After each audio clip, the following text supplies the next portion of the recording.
آج یہ سنائے گا، لیکن کہتا نہیں جی میں نے کوشش کر لی ہے۔ کس قسم کی کوشش ہے صاحب؟ کیسے ہو گیا؟ حضرت ابراہیم علیہ السلام نے گھر کے اندر سے فرمایا نہیں کرنے دوں گا، گھر کے اندر بھی ٹکرائے، فرمایا تم جو بھی ہو پاش پاش کیا چچا کے اصولوں کو، اور باہر جب نکلے تو صرف علاقے کے چیئرمین سے نہیں ٹکرائے، ایم پی ایم این اے وزیر مشیر سے نہیں ٹکرائے، سپر پاور نمرود دنیا کا واحد حکمران تھا اس وقت، دوسرا کوئی حکمران ہی نہیں تھا، اکیلے حکمران سے جا کر ٹکرائے، کوئی ساتھ فوج نہیں تھی، کوئی ساتھ ان کے طاقت بظاہر دنیا داری کی کوئی نہیں تھی، پر حضرت ابراہیم جا کے ٹکرائے، اور میرے رسول پاک صلی اللہ علیہ وسلم نے سند بیان کی، فرمایا افضل الجہاد کلمۃ الحق عند سلطان الجابر، فرمایا سب سے افضل جہاد یہ ہے کہ تو ظالم بادشاہ کے سامنے کھڑے ہو کے حق بات بیان کرتے، یہ سب سے بڑا جہاد ہے، یہ سب سے افضل الجہاد کلمۃ الحق عند سلطان الجابر، سب سے بڑا جہاد۔ حضرت ابراہیم کھڑے ہو گئے، سپر پاور سے ٹکرائے۔ یہاں ہم لوگ حکمتوں کا شکار ہیں، دیکھیں گے کریں گے سوچیں گے، اور مولوی صاحب کو ویسے کہتے ہیں آپ پرہیز کریں سیاسی باتوں سے۔ بھئی اللہ کے ہر نبی نے جا کے وقت کے ظالم حکمران کو لتاڑا ہے، للکارا ہے، یہ تو مشن انبیاء ہے۔ حضرت سیدنا ابراہیم علیہ السلام نے اس کو جا کے کہا کہ تو جھوٹ بولتا ہے، تو جھوٹا ہے، تو خدائی کا دعویٰ کرتا ہے، تو بہت بڑا ظالم ہے، اور قرآن مجید نے اس ساری بات کو بیان فرمایا۔ حضرت ابراہیم علیہ السلام سے کہنے لگا میں رب ہوں، تو آپ نے فرمایا میرا رب تو وہ ہے جو زندہ کرتا اور مارتا ہے، تو پھر آپ حق بات بیان کریں گے تو اللہ مارے گا کہ بندہ مارے گا؟ کچھ بھی نہیں ہوتا، کیونکہ زندگی موت کس کے ہاتھ میں ہے؟ اللہ کے ہاتھ میں، زندگی موت اللہ، کچھ بھی نہیں ہوتا۔ انسان صحیح سمت کا تعین کرے اور صحیح چلے۔ حضرت علی شیر خدا سے کسی نے کہا تھا کہ آپ کے بڑی دشمنی ہے، کوئی محافظ رکھ لے، آپ فرمانے لگے موت خود بہت بڑی محافظ ہے، وقت سے پہلے آتی ہی نہیں، بڑی محافظ ہے وقت سے پہلے۔ علامہ نورانی رحمۃ اللہ تعالیٰ علیہ کراچی جیسے شہر میں رہا کرتے تھے، جہاں گام گام پہ خطرہ تھا، لوگوں نے کہا حضرت اتنے بڑے لیڈر ہو، آپ کی جماعت کی 62 سیٹیں ہوئی قومی اسمبلی میں، ایک ایسا وقت بھی آیا تو کوئی ایک آدمی بندوق والا، آپ فرمانے لگے مجھے ضرورت ہی نہیں، اس لیے کہ جس خدا رسول کے لیے میں نکلا ہوں وہ خود ہی حفاظت کرنے والے ہیں، ضرورت نہیں ان کی۔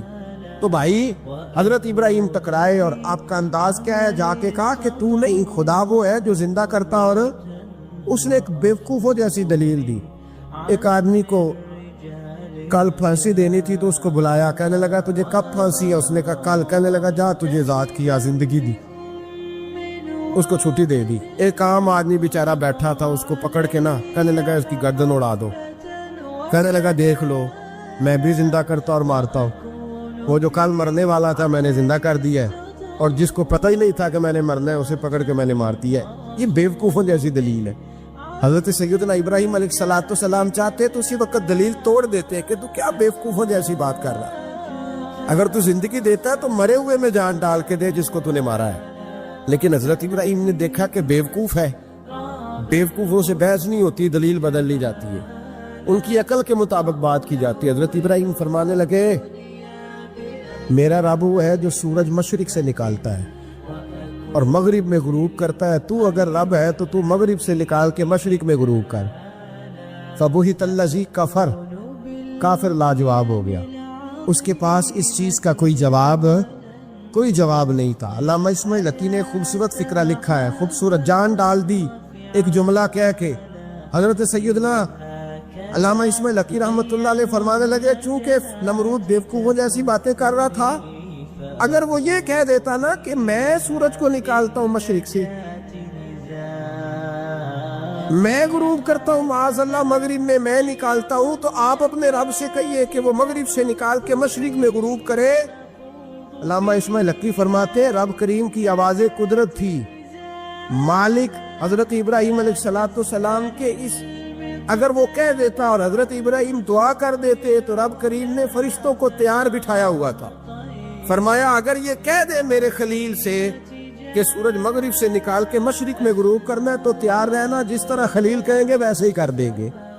وَاتَّخَذَ اللَّهُ إِبْرَاهِيمَ خَلِيلًا، ابراہیم ہمارا دوست جو ہوا، جیسے کہے گا ویسے کر دیں گے۔ حضرت سیدنا ابراہیم علیہ السلام کی باتوں کا جب جواب نہ دے سکا، دلیل نہیں بندہ دیتا، پھر لڑائی کرتا ہے، پھر جھوٹے موٹے اعتراض کرتا ہے۔ دلیل ختم ہوتی ہے تو لوگ ذاتیات پہ اترتے ہیں، کہتے ہیں یہ کھانستا صحیح نہیں، دیکھتا صحیح نہیں، دلیل ختم۔ اب ذاتیات پہ اترے، کہنے لگے مجھے پتہ چلا ہے کہ یہ فلانی جگہ گیا تھا تو وہاں جا کے اس نے اس طرح کیا ہے۔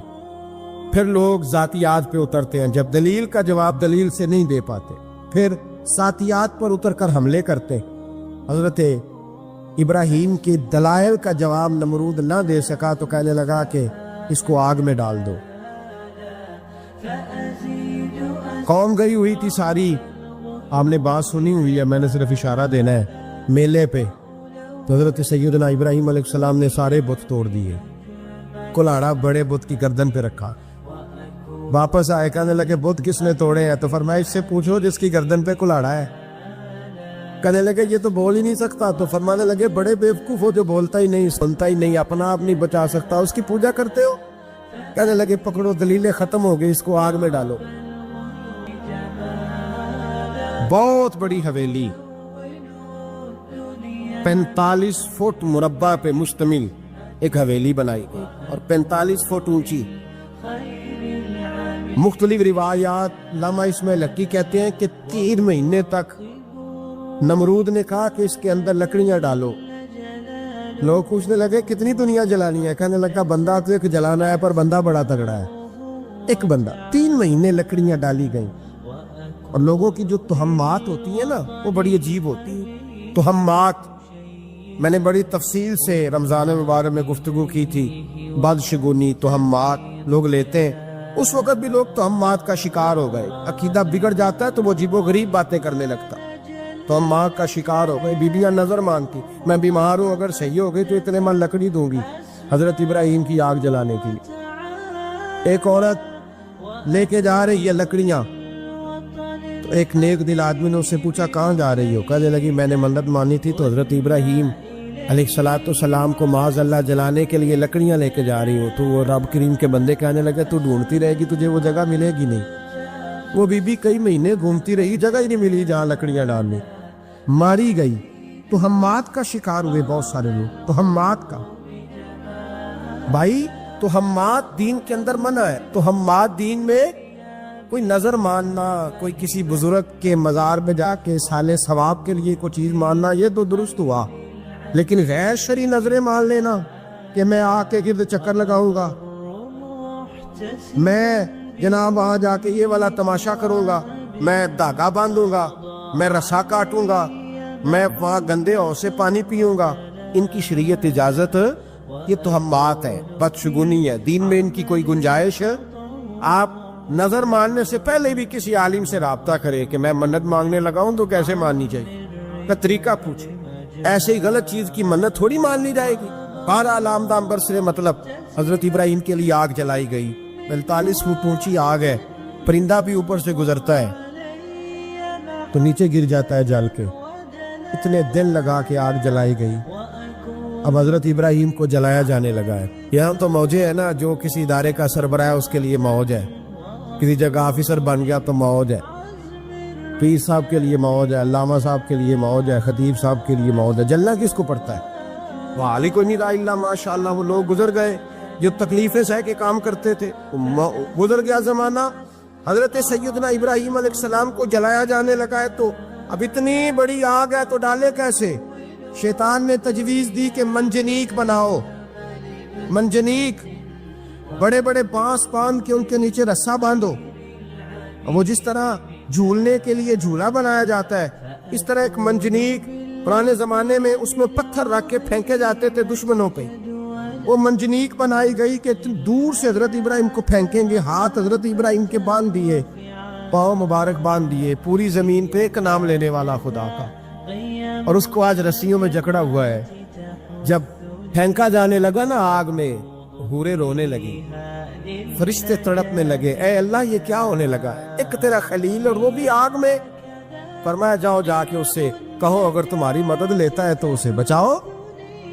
ہوا کا فرشتہ آیا، کہا ابراہیم اگر تو کہے، او بھائی ان چیزوں کو کہانی سمجھ کے نہ سنا کرے، یہ داستان نہیں، یہ وہ طریقے ہیں جو ہمارے رسول نے ہمیں اپنانے کا حکم ارشاد فرمایا ہے، جو عقیدے، یہ وہ نظریات ہے جو ہمیں اوڑھنے کو کہا گیا، اپنے رب کریم کی رضا پہ راضی رہنے کے یہ وہ خوبصورت مواقع ہیں صوفیاء نے جن کو بنا کر سمجھا کر ہم تک پہنچایا ہے۔ یہ ہے اہل طریقت کی باتیں، وہ کہتے ہیں یار جس حال میں رکھے راضی رہنا ہے۔ حضرت ابراہیم علیہ السلام کو پھینکا جا رہا ہے، فرشتہ آیا، اے اللہ کے خلیل اگر حکم دو تو اتنی ہوا چلاؤں کہ نمرودی جل جائے، سارے آگ ان پہ پھینک دی جائے۔ اب نے فرمایا تو جا، تجھ سے مجھے کوئی کام نہیں۔ تھوڑی دیر کے بعد بانی کا فرشتہ آیا، کہا حضور اتنی بارش برساؤں گا کہ آگ بجھ جائے گی۔ فرمایا تو جا، تجھ سے کوئی کام نہیں۔ اب جب منجنیق میں رکھ دیے گئے، آگ میں جانے کا لمحہ ہے، تیاری ہے، حضرت جبریل امین حاضر خدمت ہوئے، کہا ابراہیم کوئی حاجت؟ فرمایا تجھ سے کوئی نہیں۔ کہا چلو مجھ سے نہیں تو رب کریم سے ہی بات کر لو، مجھے پتا ہے میں چھوٹا ہوں، آپ مجھ سے مدد کیوں لوگے، رب کریم سے ہی بات کر لے۔ تو حضرت ابراہیم کہنے لگے جبریل یہ بتا رب کو نہیں پتا اس کا خلیل کس حال میں ہے؟ اسے نہیں پتا میں کس حال میں ہوں، میرے ہاتھ بندے ہیں، پیر بندے ہیں آگ میں، اسے نہیں پتا؟ بتایا تو اسے جاتا ہے جسے خبر نہ ہو، تو اگر اسے پتا ہے، اگر وہ جلانے پہ راضی ہے تو میں بھی جلنے کو تیار ہوں، میں تیار ہوں، اسے کہو ٹھیک ہے۔ حضرت سیدنا ابراہیم علیہ السلام کو منجنیق میں ڈال کے جو پھینکا آگ میں، یا نار کونی بردم و سلامن علی ابراہیم، اللہ نے فرمایا اے آگ میرے ابراہیم پہ ٹھنڈی بھی ہو جا اور سلامتی والی بھی ہو جا۔ حضرت ابراہیم کو دو فرشتوں نے بٹھا دیا زمین پہ، پھول کھلے ہیں، کونپلیں مہک رہی ہیں، کلیاں خوشبو دے رہی ہیں، حضرت ابراہیم نے سر سجدے میں رکھ دیا، سبحان اللہ والحمد للہ ولا الہ الا اللہ واللہ اکبر۔ حضرت ابراہیم اللہ کی تسبیح پڑھنے لگے، رب کریم کا شکر بجا لانے لگے۔ نکلے وہاں سے، کچھ دن گزر گئے، نکلے، حکم ہو گیا ابراہیم علاقہ چھوڑ دو۔ حضرت ابراہیم علیہ السلام وہاں سے نکل کے مصر آئے، چچا کے پاس ٹھہرے، انہوں نے اپنی بیٹی جناب سارہ کا نکاح کر دیا۔ کچھ آگے بڑھے تو ایک ظالم بادشاہ سے ٹکرائے، اس نے ایک شہزادی، ایک بادشاہ کی بیٹی قید کی ہوئی تھی، جناب ہاجرہ نام تھا، ان کو قید سے چھڑا کے ساتھ لائے، حضرت لوط علیہ السلام بھی ساتھ، یہ 4 لوگوں کا قافلہ چلا، فلسطین میں جا کے پڑاؤ ڈالا، گھر بار چھوڑا، تبلیغ شروع ہوئی۔ حضرت ابراہیم کے گھر میں 2 خواتین ہیں، ایک آپ کی بیوی ہیں، ایک حضرت ہاجرہ ہے، اولاد کوئی نہیں، بڑا میوہ میٹھا، گھر وہی آباد ہوتا ہے جس میں بچے روتے ہیں، گھر ہوتا ہی وہ ہے جس میں بچوں کی چنچناہٹ ہوتی ہے، پھن پناہٹ ہوتی ہے۔ حضرت ابراہیم نے ایک بچہ روتے ہوئے دیکھا تو آنکھوں میں آنسو آئے، کہنے لگے ربی حب لی من الصالحین، یا اللہ، خواتین ہیں، ایک آپ کی بیوی ہیں، ایک حضرت ہاجرہ ہے، اولاد کوئی نہیں، بڑا میوہ میٹھا، گھر وہی آباد ہوتا ہے جس میں بچے روتے ہیں، گھر ہوتا ہی وہ ہے جس میں بچوں کی چنچناہٹ ہوتی ہے، پھن پناہٹ ہوتی ہے۔ حضرت ابراہیم نے ایک بچہ روتے ہوئے دیکھا تو آنکھوں میں آنسو آئے، کہنے لگے ربی حب لی من الصالحین، یا اللہ مجھے بھی نیک اولاد عطا کر۔ حضرت سارہ نے سن لیا، کہنے لگی ابراہیم شاید میرے بطن سے تو آپ کو نصیب نہیں، ہاجرہ سے نکاح کر لو۔ نہ ہاجرہ سے نکاح ہوا، اللہ تو بڑا بے نیاز ہے، رب کریم نے حضرت اسماعیل جیسا خوبصورت بیٹا عطا فرمایا۔ بیٹا کالا سے آپ ہی ہو تو سینے کی ٹھنڈک ہوتا ہے، پر یہ تو وہ بیٹا ہے جس کی پیشانی میں نور محمدی چمکتا ہے صلی اللہ علیہ وسلم۔ حضرت سیدنا اسماعیل علیہ اتنے خوبصورت، اب جس بیوی کے یہاں بیٹا تھا، بیٹھنا اٹھنا بھی زیادہ اس کے پاس، آنا جانا بھی اس کے پاس، توجہ ادھر ہو گئی، جناب سارہ رشک کرنے لگی، ایک دن کہنے لگی اسے چھوڑا جنگل میں، بعد یہ غیر ذی زرع مکے کے پاس۔ بھائی ایک بیٹا عالم دین بنا لو، کہنے لگا روٹی کہاں سے کھائے گا، تیرے 5 بیٹے ہیں، کو حافظ قرآن بنا کے تو روٹی کہاں سے کھائے گا؟ وہ بچہ بھی کہتا ہے میں کہاں سے کھاؤں گا۔ حضرت ابراہیم علیہ السلام تو چند مہینے کا بچہ چھوڑ آئے، تو کہاں سے روٹی کھائی حضرت اسماعیل؟ کہاں سے کھائی ان کی اماں نے روٹی؟ بھوکے مر جاتے ہیں یہ سارے۔ میں بڑی ذمہ داری سے کہا کرتا ہوں کہ جتنی خوبصورت روٹی اللہ کریم دین کے خادموں کو عطا کرتا ہے، شاید کسی اور کے نصیب ہوتی ہو۔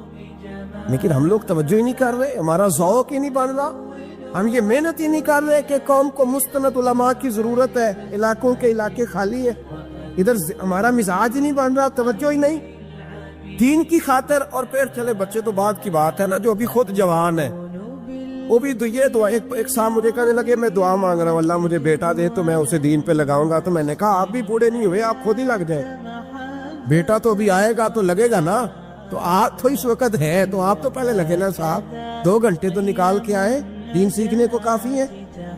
آپ اتنی لمبی سوچ رہے ہیں کہ بچہ آئے گا تو بڑا ہوگا تو وہ جائے گا تو دیکھی جائے گی, ابھی تو آپ ہیں تو آپ تو آؤ. حضرت ابراہیم نے بچہ وہاں چھوڑا. یہاں سے جو عمرہ کرنے لوگ جاتے ہیں نا, جو حج کرنے جاتے ہیں, ان کو پتہ ہے کہ وہاں دنیا کی ہر نعمت ملتی ہے, پھر بھی ڈبل ٹرپل پیسے لوگ جیبوں میں ڈال کے جاتے ہیں. حضرت ابراہیم جب وہاں لے کے گئے تو کوئی انسان نہیں تھا, پانی کا قطرہ نہیں تھا, 2 کلو کھجور, 1 مشکیزہ, بیوی کو تھمایا. ہمارے گھر میں ہزاروں چیزیں پڑی ہیں لیکن وہ جو توکل ہے نا وہ ختم ہو گیا. اللہ دے گا, حلال حلال پہ قناعت کرے, جائز جائز پہ بھروسہ کرے, رب کریم عطا کرنے والا ہے, وہ مزاج ختم ہو گیا. حضرت سیدنا ابراہیم علیہ السلام 2 کلو کھجوریں 1 مشکیزہ پانی کا دے کر کے اور وہاں بٹھایا آپ نے اپنے بچے کو اور اپنی زوجہ جناب ہاجرہ کو, اور بٹھا کر کے یہ واپس پلٹنے لگے تو حضرت ہاجرہ سلام اللہ علیہ نے آواز دی, کہا ابراہیم کس کے سہارے پہ چھوڑ کے جا رہے ہیں؟ جہاں آب زمزم کا کنواں ہے نا, جو لوگ گئے ہیں جنہوں نے صفا مروہ کی صحیح کی ہے, صفا مروہ سے باہر نکلے نا, سرکار کی ولادت کا مقام ہے, اس جگہ پہ آب زمزم کا کنواں تھا, وہاں حضرت سیدنا ہاجرہ کو بٹھایا. کوئی چیز نہیں, کوئی درخت نہیں, کوئی کھیت نہیں, کوئی پانی نہیں, کوئی کنواں نہیں, وہاں بٹھایا اور بٹھا کر کے نکلنے لگے تو جناب ہاجرہ فرمانے لگی ابراہیم کس کے سہارے پہ چھوڑ کے جا رہے ہو؟ کہنے لگی اللہ کے سہارے پہ. تو پاک باز بی بی نے ایک لفظ پوچھا, کہا ابراہیم یہ میرے رب کا حکم ہے, یہ میرے بس جن کا عقیدہ توحید مضبوط ہو ان کے لیے ایک جملہ کافی ہوتا ہے, یہ میرے اللہ کا حکم ہے. تو جناب ابراہیم علیہ السلام فرمانے لگے ہاجرہ ہاں رب کا حکم ہے. جب یہ لفظ کہے تو چاہیے تھا نا حضرت ابراہیم تسلی دیتے, تو بی بی صاحبہ تسلی دینے لگی, عرض کرنے لگی ابراہیم اگر اللہ کا حکم ہے تو پھر آپ ہماری فکر نہ کرنا, اگر یہ رب کا حکم ہے تو پھر ہماری فکر نہ کرنا, جس رب نے ہمیں یہاں تک پہنچایا ہے وہ ہمیں کبھی بھی ضائع نہیں فرمائے گا, پھر فکر نہ کرنا. حضرت ابراہیم آ گئے, یہ بات آپ نے سنی ہوئی ہے, اشارہ کرنا مقصود ہے. 13 سال میں چلے مان بھی لیا جائے بعض روایات کی روشنی میں کہ آتے جاتے بھی رہے, لیکن مکمل دیکھ بھال اپنے بچے کی پرورش میں پورا حضرت ابراہیم علیہ السلام کا کردار, سارا کردار ماں کا تھا. میں جب خواتین کے بارے میں کوئی بات کرتا ہوں تو میں آپ کو اکثر کہتا ہوں کہ یہ صرف بیوی کے لیے حکم نہیں ہوتا, یہ ٹریننگ بیٹی کو دینی اور بہن کو دینی ہے, یہ تربیت کرے اپنے گھر میں.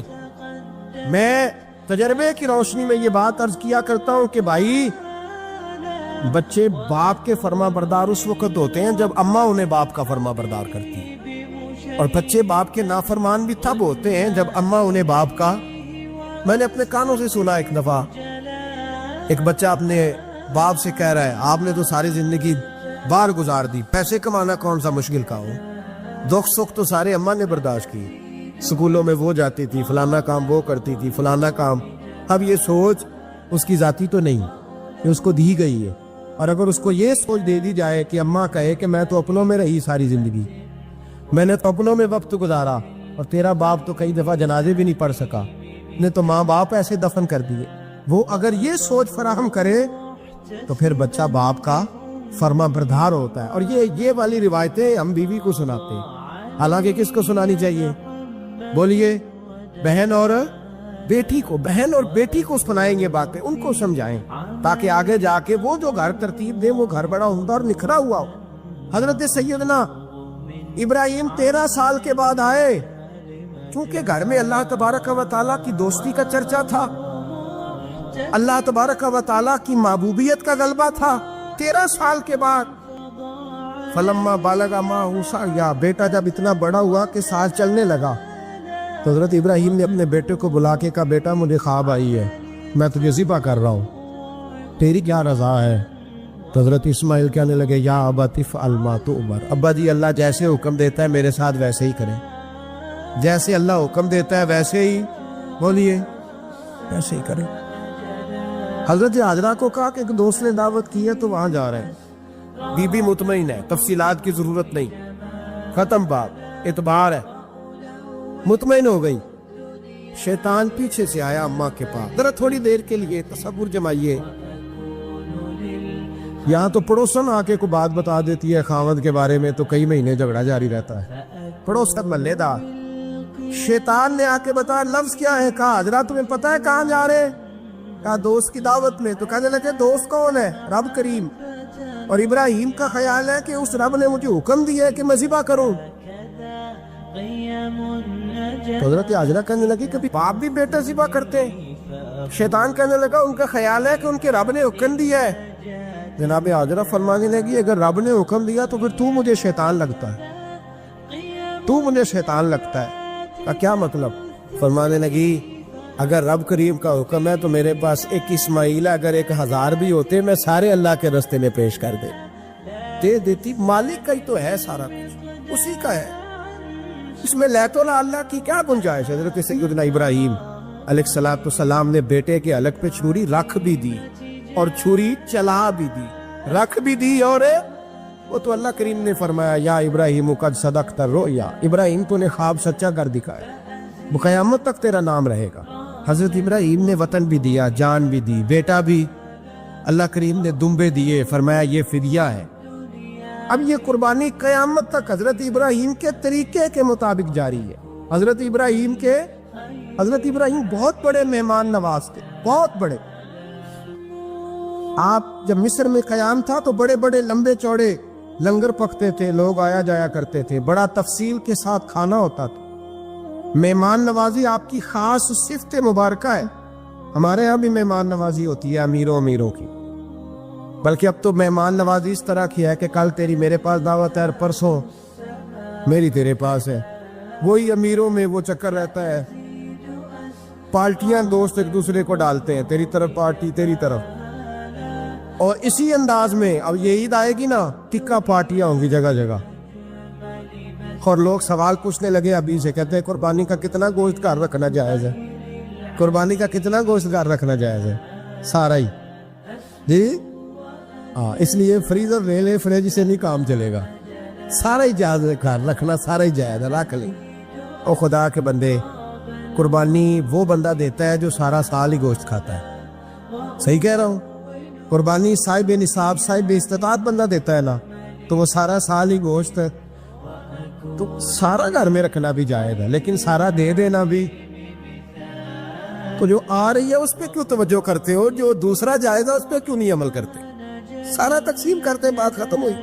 یقین کریں محرم میں جا کے دوست ٹیلی فون کر کے سوال پوچھتے ہیں، کہتے ہیں صاحب سنا ہے قربانی کا گوشت محرم میں کھانا جائز نہیں، میں کہ نہیں ربیع الاول بھی جائز جے، رجب رمضان تک کھاؤ، کوئی بندہ نہیں منع کرتا، اس لیے کہ کسی کو دینا تو پسند ہی نہیں، یہاں پھر اس میں سے جو خاص چیزیں ہیں وہ اپنی فریج میں، اور باقی جو ہے وہ دوسروں کے لیے۔ یہ کیا طریقہ ہے ہمارا، اور اسی پہ عمل ہے۔ اللہ تبارک و تعالی ہمیں سمجھنے کی توفیق عطا فرمائے۔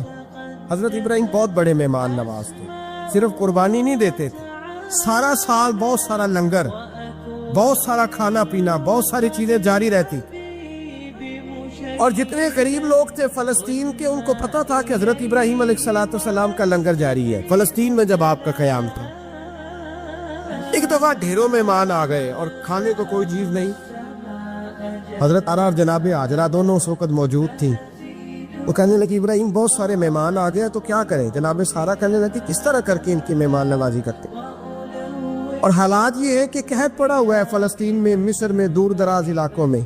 تو حضرت ابراہیم کہنے لگے یہ اللہ کے مہمان ہیں اور ہمیں رب کریم کا بندہ سمجھ کے آ گئے، اللہ ہی بندوبست کرے گا۔ فرمانے لگے میرا مصر میں ایک دوست ہے، وہ قحط کے دنوں میں غلہ جمع کر لیتا ہے، میں اس کی طرف پیغام بھیجتا ہوں، مجھے امید ہے وہاں سے غلہ ملے گا۔ 2 3 5 اونٹ والے غلام بلائے اور ان کو کہا کہ جاؤ غلہ لے آؤ مصر کے دوست سے۔ وہ لوگ کہتے ہیں ہم غلہ لینے گئے وہاں جب پہنچے تو حضرت ابراہیم خلیل اللہ علیہ السلام کا پیغام دیا تو آپ کا وہ دوست کہنے لگا غلہ تو بے شمار تھا، مجھے خبر نہیں تھی کہ حضرت ابراہیم کا پیغام آئے گا، تو میں تو سارا تقسیم کر چکا ہوں، لوگ لے گئے، اب تو کوئی شے نہیں۔ اب وہ خالی آ گئے پانچوں کے پانچوں اونٹ۔ جب خالی آئے تو حضرت ابراہیم کی حویلی کی دیواریں چھوٹی چھوٹی تھی، ان غلاموں میں سے، خادموں میں سے، آپ کے ان چاہنے والوں میں سے ایک کہنے لگا یار وہ غریب تو انتظار کر رہے ہوں گے کہ غلہ لینے گئے، ہمیں روٹی ملے گی۔ چھوٹی چھوٹی دیواریں ہیں، وہ جب دیکھیں گے نا خالی آ گئے تو انہیں تکلیف ہوگی، اس طرح کرو بوریوں میں ریت بھر لیتے ہیں، ریت بھر کے لے جاتے ہیں، بعد میں اندر رکھ کے انہیں سمجھا بہلا لیں گے یا حضرت ابراہیم کو بتائیں گے، وہ خود ہی ان لوگوں کی دلجوئی فرمائیں گے۔ اب غلہ کی جگہ ریت بھر کے اونٹوں پہ رکھ کے لائی گئی، لا کے بوریاں جب رکھ دی گئیں، حضرت ابراہیم علیہ السلام دوپہر کے وقت آرام فرما رہے تھے، بی بی سارا اٹھی، کہتی ہے جب میں نے دیکھا نا کہ بوریاں پہنچ گئی ہیں تو گئی، غلام کو ساتھ لیا اور اس کو جب کھولا نا تو کہتی ہے اتنی حسین گندم میں نے پہلے کبھی دیکھی نہیں تھی، اتنا پیارا دانہ میں نے کبھی ملاحظہ ہی نہیں کیا تھا۔ فرماتی ہے جب اس کو پیس کر چکی میں روٹیاں پکائیں تو خوشبو دور دور تک پھیل گئی، اعلیٰ غذا بنی، بڑے بڑے کھانے بیویوں نے مل کے پکائے، چن دیے گئے، حضرت ابراہیم اٹھے تو لوگ کھانا کھا رہے، سجدہ شکر ادا کیا، اور جب سجدے میں گئے تو وہی آنے لگے، پھر رونے لگے۔ جب پلٹ کر باہر تشریف لائے تو جناب سارا کہنے لگی ابراہیم تمہارا مصری یار بڑا اچھا ہے، اس نے اتنی اعلیٰ گندم بھیجی ہے کہ اتنی تو میں نے پیاری گندم کبھی دیکھی نہیں۔ جناب ابراہیم مسکرائے، فرمانے لگی سارا یہ مصری یار نے نہیں بھیجی، یہ میرے عرشی یار نے بھیجی ہے، یہ میرے عرشی یار نے بھیجی ہے۔ بھائی مہمان نوازی مزاج تھا، لٹا دینا مزاج تھا، دوسروں کی عشق شوئی مزاج تھا۔ حضرت ابراہیم علیہ السلام کا طریقہ ہے قربانی، حضور نے ان کا طریقہ بیان کیا۔ اگر سال کے بعد قربانی دینا ان کا طریقہ ہے تو سارا سال غریبوں کو روٹی دینا بھی حضرت ابراہیم کا طریقہ ہے، سارا سال غریب کی نوکری کرنا یہ بھی حضرت ابراہیم کا طریقہ ہے، بھوکے کو کھانا کھلانا یہ بھی۔ میرے مصطفیٰ کریم سید عالم صلی اللہ علیہ وسلم سے صحابہ نے پوچھا حضور بہترین مسلمان کون ہے؟ بہترین مسلمان تو حضور نے فرمایا جو سلام لینے میں پہل کرے اور غریب کو روٹی کھلانے میں سب سے اچھا ہو، وہ بہترین مسلمان ہے، زبردست مسلمان۔ ہمارے ہاں دعوتیں ہوتی ہیں تو امیروں کی، افطاریاں تو امیروں کی، اور میرے مصطفیٰ کریم علیہ السلام نے فرمایا بدترین دعوت ہے جس میں امیر بلائے جائے غریب نہ بلائے جائے، وہ بدترین دعوت حضرت ابراہیم کا طریقہ رہا، ساری زندگی مہمان نوازی۔ اور دوسرا ان کا مزاج تھا، اللہ سے پیار ہو گیا تھا نا، جب رب کریم سے محبت ہوتی ہے نا اور محبت کا احساس ہوتا ہے دل میں، پھر سجدے لمبے ہوتے ہیں۔ عام آدمی تو نماز بھی نہیں پڑھ سکتا، اسے خدا سے محبت ہوتی ہے، وہ تہجد بھی نہیں چھوڑ سکتا۔ وہ یہ محبت کی بات ہے نا، جس کو پیار ہوتا ہے اس کی تہجد بھی ہے، اس کی اشراق بھی ہے، چاشت بھی ہے، اس کے عمرے بھی ہے، اس کے حج بھی ہے، اس کے بار بار کعبۃ اللہ کے دیدار بھی ہیں۔ یہ محبت الہی ہے، جوش مارتی۔ ان لوگ سجدہ کرتے ہیں تو اٹھتے ہی نہیں، اللہ کے بندوں سے پیار کرتے ہیں اللہ کی۔ حضرت ابراہیم کو رب کریم سے اتنی محبت تھی، اتنا پیار تھا کہ وہ آپ کی زندگی کے ہر پہلو سے چھلکتا تھا۔ ایک وقت ایسا آیا کہ اللہ تعالیٰ نے حضرت ابراہیم کو بہت زیادہ مال عطا فرمایا، اتنے اونٹ گنے نہیں جاتے، گائے اتنی زیادہ کہ شمار نہیں ہوتی، بکرے بکریاں اتنی زیادہ کہ شمار، بہت زیادہ مال اللہ نے عطا فرمایا۔ اور ابھی کچھ عرصہ پہلے آپ پیچھے جائیں نا تو جو لفظ مال تھا وہ روپے پہ تو بولا ہی نہیں جاتا، وہ جانوروں پہ بولا جاتا۔ بہت زیادہ مال اللہ نے دیا، بکریاں، گائے، اونٹ، بیل، بڑا کچھ۔ تو رب کریم نے فرشتوں سے فرمایا کہ واتخذ اللہ ابراہیم خلیلا، ابراہیم میرا دوست ہے۔ تو فرشتے کہنے لگے یا اللہ جس نے اتنا کچھ دیا جائے اس نے دوست تو بننا ہی ہوتا ہے، تو نوازا ہی پڑا ہے، اتنا مال، اتنے کھیت کھلیان، اتنا کچھ۔ اللہ کریم نے فرمایا جاؤ آزمائش کر لو، امتحان لے لو۔ فرشتہ امتحان لینے پہنچ گیا۔ حضرت ابراہیم کے جانور چر رہے ہیں چراگاہ میں، حضرت ابراہیم بھی ہیں، غلام بھی ہیں، بہت بڑا ریوڑ ہے، آپ تشریف فرمائے۔ ایک فرشتہ آیا تو کھیت میں چھپ کے بیٹھ گئے اور بلند آواز سے کہنے لگا سبحان اللہ والحمد للہ ولا الہ الا اللہ واللہ۔ یہ تسبیح بڑی پسند ہے، محبوب نے ان کی فضیلت بیان کی۔ اب وہ حضرت سیدنا ابراہیم علیہ السلام کھڑے تھے تو وہ کھیت میں بیٹھ کے تسبیح پڑھنے لگا، سبحان اللہ والحمدللہ ولا الہ الا اللہ۔ حضرت ابراہیم کہنے لگے یہ میرے رب کا نام کون لے رہا ہے؟ بڑی اس کی میٹھی آواز ہے، بڑی، کون ہے؟ ڈھونڈنے لگے، گھومتے گھومتے اس کے پاس چلے گئے، فرشتہ انسانی شکل میں، تو میرے رب کا ذکر کر رہا تھا؟ اس نے کہا میں ہی کر رہا تھا۔ فرمانے لگے یار ایک دفعہ پھر نہیں کرتا؟ تو کہنے لگا ابراہیم پہلے تو میں اپنی مرضی سے کر رہا تھا، تو کہتا ہے تو پیسے لگیں گے، پیسے ہے تو کر دیتا ہوں۔ حضرت ابراہیم کہنے لگے بول تو کیا لے گا؟ میرے اللہ کا ذکر سنانے کا کیا لے گا؟ کہنے لگا جتنی بکریاں آپ چرا رہے ہیں ساری دے دے تو میں اللہ کا ذکر سنا دیتا ہوں۔ آپ نے فرمایا پس جا تیری ساری ہوئی میرے رب کا ذکر سنا۔ اور پھر شروع ہو گیا سبحان اللہ الحمدللہ ولا الہ الا اللہ واللہ اکبر۔ حضرت ابراہیم علیہ السلام کیف میں، یار پھر ذرا صبح نا علمہ وچ پسا سانو تو یار دی گل سنا سا، ذرا دوبارہ سنا۔ میں پھر سنایا، ایک دفعہ پھر کہا، اور اس طرح کہنے لگا بس جی آپ کے پیسے پورے ہو گئے۔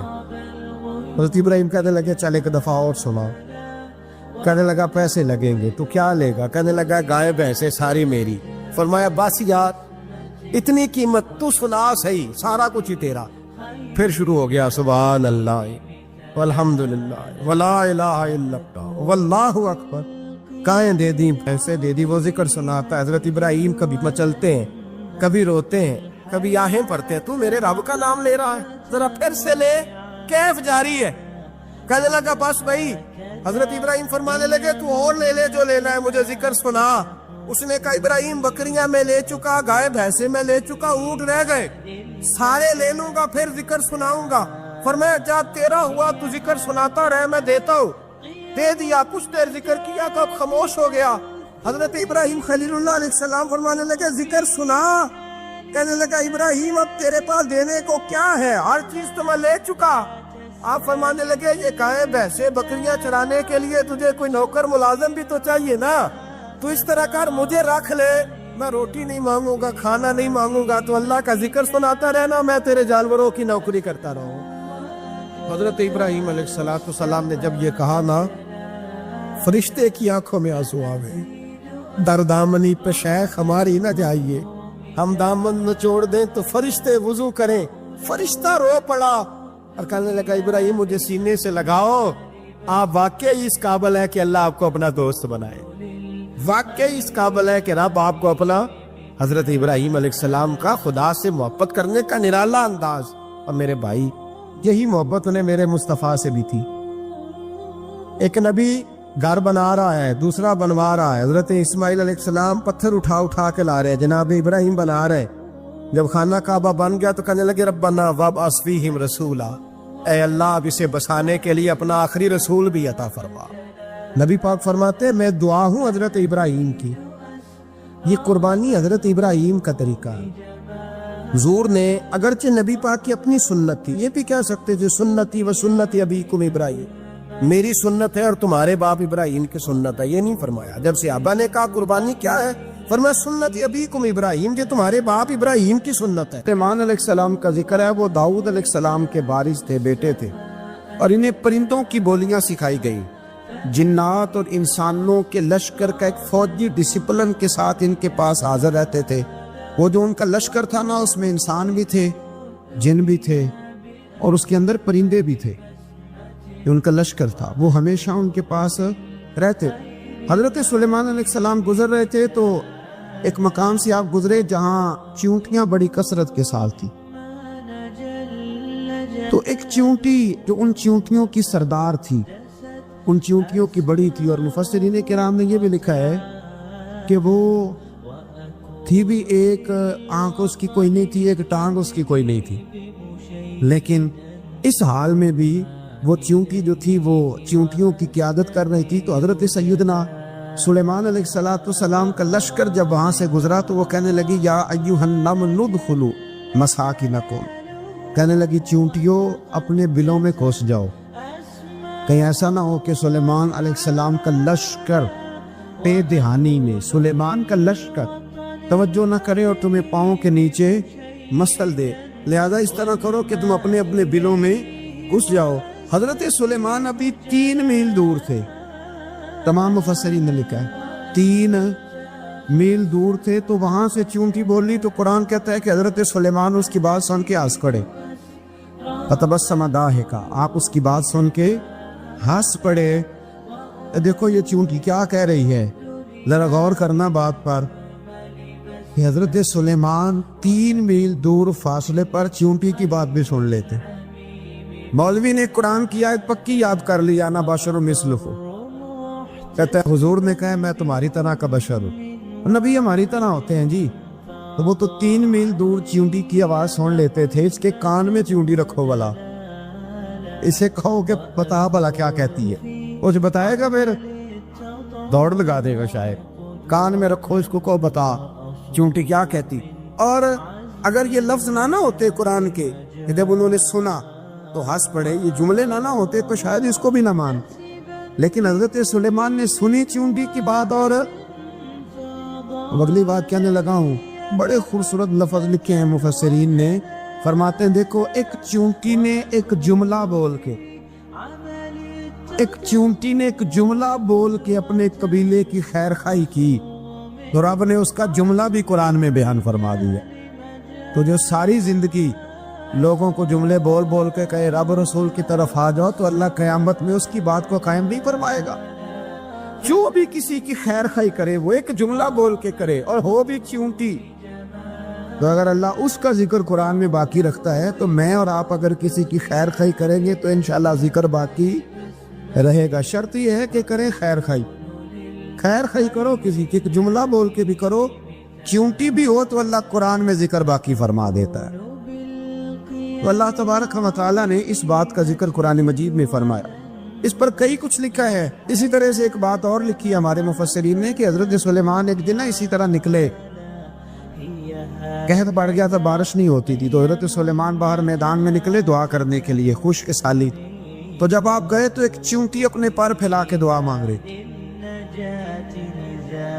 تو رب کریم نے فرمایا سلیمان آپ واپس چلے جائیں، بارش آ جائے گی پر آئے گی چونٹی کی دعا پہ. حضرت سلیمان نے عرض کی مولا میں بھی تو اتنا لشکر لے کے آیا ہوں نا، تو چلو ہمیں بھی دعا کر لینے دے. تو چونٹی کی دعا بھی برسا دینا پر دعا کر لینے دے. فرمایا نہیں آپ واپس جائیں، دعا نہ مانگے. یا اللہ کیوں؟ فرمایا چونٹی کا دل ٹوٹ جائے گا، وہ تو کہے گی کہ یہ سلیمان کی لشکر دعا پہ پھر بارش آئی ہے. تو آپ نہ کرے تاکہ اس کے دل میں یہ بات رہے کہ نہیں میرے رب نے میری دعا پہ بارش فرمائی. آپ جائیں، یاد بارش آئے گی پر آئے گی چونٹی کی دعا پہ. تو جو چونٹی بارش کی دعا کرے قوم کے لیے، اللہ اگر اس کا ذکر قائم رکھتا ہے تو جو اپنی قوم کے لیے ہدایت کی دعا کرے. اور کبھی کبھی گردن جھکا کے دیکھا کرو کہ دل میں رسول اللہ کی امت کا درد کتنا. اگر کہیں حضور کی امت کا درد ہے تو پھر انشاءاللہ ذکر قیامت تک باقی رہے گا. پھر انشاءاللہ قیامت تک آنے والی نسلیں بھی آپ کا ذکر کرے گی اگر حضور کی امت کا درد سینے میں موجود ہے.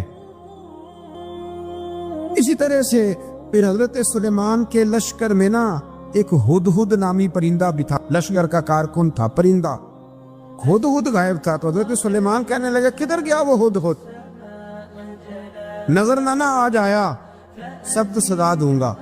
یہاں تو کوئی اچھی خبر لائے گا، کیونکہ وہ ہدہد پرندہ جاتا تھا تو خبریں لا کے دیتا تھا، ورنہ سزا دوں گا. اتنی دیر میں ہدہد بھی آ گیا. تو یہ پرندے جو کارکن ہوتے ہیں بڑے سیانے ہوتے ہیں، کبھی بندہ ناراض ہو تو صحیح خبریں لے آتے. کدھر گیا وہ ہدہد؟ نظر نہ آج آیا سخت سزا دوں گا.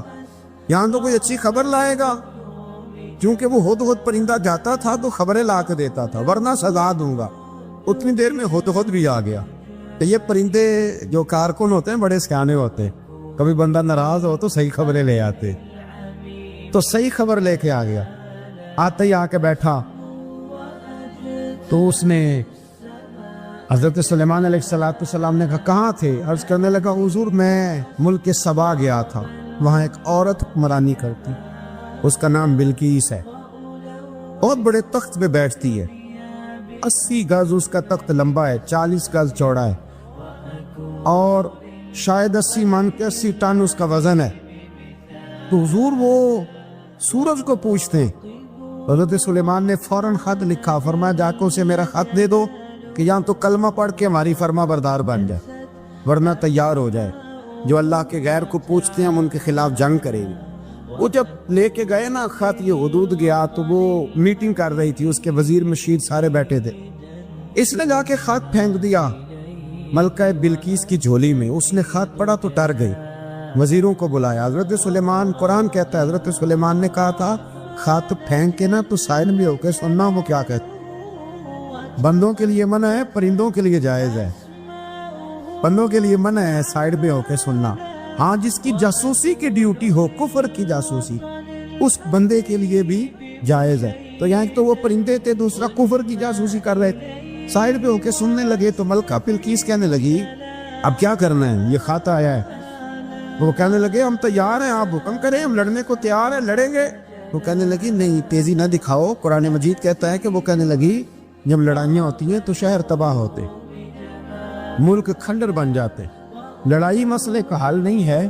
انہوں نے کہا کہ میں نبی ہوں، ایک دفعہ آزما لیتے ہیں کہ نبی ہیں کہ نہیں، معاذ اللہ آزما لیتے ہو۔ کہا کیسے؟ کہنے لگے تحفے تائے بھیجتے ہیں، اگر مال پر دل للچا گیا تو پھر نبی نہیں بادشاہ ہے، اور اگر مال پر دل للچایا نہ تو پھر اللہ کے کامل بندے۔ یہ فرق اس نے اس وقت بیان کیا۔ اس نے 500 کنیزیں، 500 غلام، بڑے شاندار لباس پہنا کے، 500 گھوڑا بڑا تگڑا، اس کے اوپر مال و اسباب رکھ کے تیاری کرا کے حضرت سلیمان کی طرف بھیجا۔ ہد پہلے سے خبر لے کے آ گیا، حضور اس نے یہ پروگرام بنایا ہے۔ وہ جب آیا سارا کچھ تو حضرت سلیمان دیکھ کے جلال میں آ گئے، فرمانے لگے اسے جا کے کہہ دو تو مجھے کیا تحفے بھیجے گی، میرے رب نے مجھے مالا مال فرمایا ہوا ہے، نے مالا مال کیا میرے مالک، جا اسے جا کے کہہ تو کیا تحفے دے گی۔ جب رب دیتا ہے تو پھر کوئی کمی نہ وہ نہیں چھوڑتا۔ بندے کیا دے سکتے، بندے تو بیچارے 10 دے کے تو 10 دن ان کی آنکھیں نہیں کھلتی۔ فرمایا مجھے اللہ نے جو دیا ہے کیا بات ہے اس کے دینے کی، تو فرمایا اسے کہو یا فرما بردار ہو کے آ جائے یا جنگ کے لیے تیار ہو جائے، ہم اسے اس کے شہر سے ذلیل کر کے نکال دیں گے۔ اس نے جا کے جب پیغام دیا تو اور ان لوگوں نے بھی آ کے بتایا کہ وہاں تو ہم عجیب منظر دیکھ کے آئے ہیں کہ جانور بھی ہاتھ باندھے کھڑے ہیں، وہاں تو جنات، سرکش جنات کھڑے، وہ بادشاہ نہیں، وہ نبی ہیں، وہ جو 500 غلام اور 500 کنیزیں گئی تھی، حوال سنایا آٹھ۔ تو ملکہ بلقیس نے پھر خط لکھا کہ میں فرما بردار ہو کے آ رہی، مانا کیا ہے میں کلمہ پڑھنے کے لیے آ رہی۔ تو حضرت سلیمان نے کہا بھئی اب اس طرح کرو، ذرا فرش بچھاؤ۔ انہوں نے فرش بچھایا، اس طرح کا کہ اوپر فرش تھا، نیچے مچھلیاں تیر رہی، لگ رہا تھا دریا ہے، ڈیوٹی لگا دی، جنات نے بچھا دیا۔ ادھر حضرت سیدنا سلیمان فرمانے لگے اب چونکہ مان کے آ رہی ہے تو اسے اپنی نبوت کی علامتیں بھی دکھانی ہے۔ اس نے تخت بڑا شاندار بنوایا تھا، اور خواتین میں جو عادتیں خواتین والی ہوتی ہیں وہ جاتی نہیں، وہ 7 کمروں میں نا پیچھے اپنا تخت رکھ کے تو 7 دروازے بند کر کے آئے۔ اس زمانے میں ایک رواج تھا، وہ زلیخا نے بھی 7 دروازے مکفل کے ایک رواج تھا، ایک کمرہ، پھر کمرے کے پیچھے کمرہ، پھر اس کے پیچھے کمرہ، پھر اس کے پیچھے کمرہ، اور اس کو بڑے موٹے تالے لگائے جاتے تھے، اور فلسفہ یہ تھا کہ ایک تالا توڑے گا کوئی تو جب تک سپاہی آ جائیں گے، اور اگر اس کے توڑنے تک نہ آئے تو دوسرے کے توڑنے تک آ جائیں گے، اور اس کے توڑنے تک نہ آئے تو 7ویں تک تو آئے جائیں گے، کہ ان لوگوں کا نفسیاتی معاملہ تھا، سوچ تھی۔ 7 کمروں میں مکفل کر کے نا وہ نکلی تو حضرت سلیمان علیہ السلام کہنے لگے بھئی مجھے اس کا تخت چاہیے اس کے آنے سے پہلے۔ اس کے آنے سے اس واقعے کی کیا ضرورت تھی قرآن پاک میں، یہ کیا حاجت تھی، یہ تخت والی ساری بات قرآن نے کیوں بیان کی؟ پوچھیں آپ اپنے دل سے بھی اور انکار کرنے والے منکرین سے بھی، اس کی کیا ضرورت تھی؟ وہ جو کہتے ہیں جی ولی کی کرامت کی کیا ضرورت ہے، سیدھی سیدھی نماز پڑھو، روزہ رکھو، حج کرو، زکوٰۃ دو، تو پوچھو ان سے ایک سورت نمل کے اندر اس ساری تفصیل کی کیا ضرورت تھی؟ ختم ہو گئی جب وہ کلمہ جو پڑھ رہی ہے، تو پھر اس سارے واقعے کو رب کیوں بیان فرماتا ہے؟ حضرت سیدنا سلیمان فرمانے لگے تخت چاہیے، اور چاہیے اس کے آنے سے پہلے۔ قال عفریت من الجن، جنوں میں سے ایک بہت بڑا جن بولا، کہنے لگا حضور آپ کا یہ تخت برخاست ہونے سے پہلے لے آؤں گا۔ یہ جو آپ میٹنگ کر رہے ہیں نا، یہ آپ فیصلے ختم، کچھ نے لکھا صبح سے شام تک میٹنگ ہوتی ہے، اور اس کو آنے میں پتہ نہیں کتنے دن لگیں گے۔ تو میں یہ برخاست ہونے سے پہلے، اور کچھ نے کہہ دیا آپ شرط کیوں لگاتے ہیں کہ صبح سے شام تک ہوتی؟ اس جن نے کہا دیا آپ 10 منٹ میں فارغ ہو جائیں، آپ فارغ ہوں گے تو تخت آ جائے گا۔ مفسرین نے لکھا ہے کہ جب قرآن کہتا ہے کہ اس نے کہا کہ آپ کے فارغ ہونے سے پہلے، اس کا مطلب ہے کہ جب آپ اٹھیں گے یہ جگہ خالی کر دیں گے تو تخت یہاں کیویں ہزاروں میل کا فاصلہ ہے، آ جائے گا پر ہوائی جہاز میں کارگو کرا کے، جی DHL کے ذریعے۔ کیسے آئے گا؟ وہ آئے گا تو بس آئے گا تو حضرت سلیمان کی تو بادشاہت تھی نا زمانے پہ، فرمانے لگے نہیں نہیں تو لیٹ ہے، تو لیٹ ہے، تو ہمیں جانتا ہی نہیں ہے، تو سٹ دے پکھڑا کھوار گندل، اسی اور بھی بوٹیاں جاننے ہاں، یہ تو لیٹ ہے، ابھی ہماری طاقت اس سے زیادہ ہے۔ بڑی کمال بات لکھی ہے لکھنے والوں نے۔ ایک مفسر نے لکھا ہے کہ ابھی حضرت سلیمان نے غلاموں سے منگوایا ہے، اپنی بات کوئی نہیں کی، یہ حال ہے ان کے غلاموں کا، تو سردار کا عالم کیا ہوگا؟ حضرت سلیمان کہنے لگے بھی جلدی جائیے، قال الذی عنده علم من الکتاب انا آتیک بہ قبل ان یرتد الیک طرفک، تو اٹھا ان میں سے وہ جس کے پاس کتاب میں سے علم تھا، ساری کتاب کا بھی نہیں، علم من الکتاب، کتاب، وہ اٹھے جن کے پاس کتاب میں سے علم تھا، تو وہ اٹھ کے کہنے لگے حضور میں لے آؤں گا کب؟ آپ کے آنکھ جھپکنے سے، نہیں آنکھ جھپکنے سے، بندہ تھا جن تھا، جن کی تو بات مانی نہیں انہوں نے، کیا کہا؟ آنکھ جھپکنے سے، میں آنکھ جھپکنے سے پہلے لے آؤں گا۔ تو سلیمان کہنے لگے تو ٹھیک ہے چل لا پہ، لا پھر آنکھ جھپکنے سے۔ مفسرین نے لکھا اللہ نے مشورہ کیا تھا فرشتوں سے، وَإِذْ قَالَ رَبُّكَ لِلْمَلَائِكَةِ إِنِّي جَاعِلٌ فِي الْأَرْضِ خَلِيفَةً، لیکن کچھ مفسرین کہتے ہیں کہ اللہ کو ضرورت نہیں فرشتوں سے مشورہ کرتے، اللہ نے فرشتوں سے مشورہ نہیں کیا، بلکہ رب نے انہیں آگاہ فرمایا تھا کہ میں لگا ہوں زمین پہ اپنا نائب بنا لی، میں خلافت دینے لگا ہوں زمین پہ۔ اب یہ تو دینے والی کی مرضی ہے نا اس نے کس کو دینی ہے، یہ تو دینے والے کی مرضی ہے نا اس نے۔ تو کچھ لوگ کہتے ہیں کہ دینے والے سے زیادہ ہمیں پتہ ہے، تو فرشتوں کو بھی یہ اجتہادی خطا ہو گئی، کہنے لگے یا اللہ اسے نہ بنانا، یہ فساد کرے گا، یہ خون ریزیاں کرے گا۔ تو اللہ نے فرمایا جو میں جانتا ہوں وہ تم، اللہ اکبر۔ امام راضی فرماتے جب رمضان آتا ہے تو اللہ فرشتوں سے کہتا ہے ذرا یہ کھول کے دروازے دیکھو نا یہ زمین پہ کیا کر رہے ہیں، تم تو کہتے تھے فساد کریں گے اور یہ سارے تراویح پڑھ رہے ہیں، تم تو گویا کہتے تھے فساد کریں گے اور یہ تو دیکھو گویا رمضان کے روزے رکھ رہے، یہ تو میری یاد میں نکلے ہوئے، تم کچھ کہتے تھے اور دیکھو میں نے تمہیں کہا تھا نا جو میں جانتا ہوں وہ تم۔ اللہ نے پھر حضرت آدم علیہ السلام کو تمام زمانے کے علوم عطا کیے، علم سکھا لیا، تو فرشتوں سے کہا تم بھی ان چیزوں کے نام بتاؤ، تو وہ بتا سکے نہیں۔ اللہ نے فرمایا اب اس طرح کرو آدم کو سجدہ کرو، سب نے سجدہ کیا سوائے، وہ کہنے لگا یا اللہ صرف تجھے ہی کرنا ہے، کرنا بھی صرف اللہ کو چاہیے، پر رب کے آگے بھی جھکنا چاہیے، اور جس کے سامنے رب جھکائے نا وہاں بھی، اور یہ جو عاجزی ہے نا، یہ جو جھکنا ہے یہ علم کے آگے ہے۔ ہماری مصیبت یہ ہے کہ ہم علم کے آگے بھی گردن جھکانے کو تیار نہیں ہوتے، وہاں بھی ہم خود عالم فاضل بن جاتے۔ تو فرمایا کہ سب سے کہا سجدہ کرو، سب نے سجدہ کیا سوائے ابلیس کے، تو پھر ہوا کیا وَكَانَ مِنَ الْكَافِرِينَ، وہ کافروں میں سے ہو گیا۔ پھر اللہ نے حضرت آدم کو اور جناب حوا کو نا مقام دے دیا جنت میں رہنے کے لیے، اور کہا سارا کچھ کھانا، درخت کے قریب نہ جانا۔ ابھی آپ کسی سے کہہ دیں تھوڑا سا کہ پیچھے نہ دیکھنا، یعنی اگر میری سمجھ لے ادب کی وجہ سے کوئی 1.5-2 منٹ یا 6 منٹ نہیں بھی نہ دیکھے گا تو سوچے گا ضرور کہ پتہ نہیں اب پیچھے کیا ہے، مصیبت کیا ہے۔ یعنی آپ کہہ کے دیکھ لیں کسی کو، پیچھے نہ دیکھنا فطرت ہے نا انسان کی، وہ جستجو کرتا ہے، کہا اس درخت کے پاس نہ جانا۔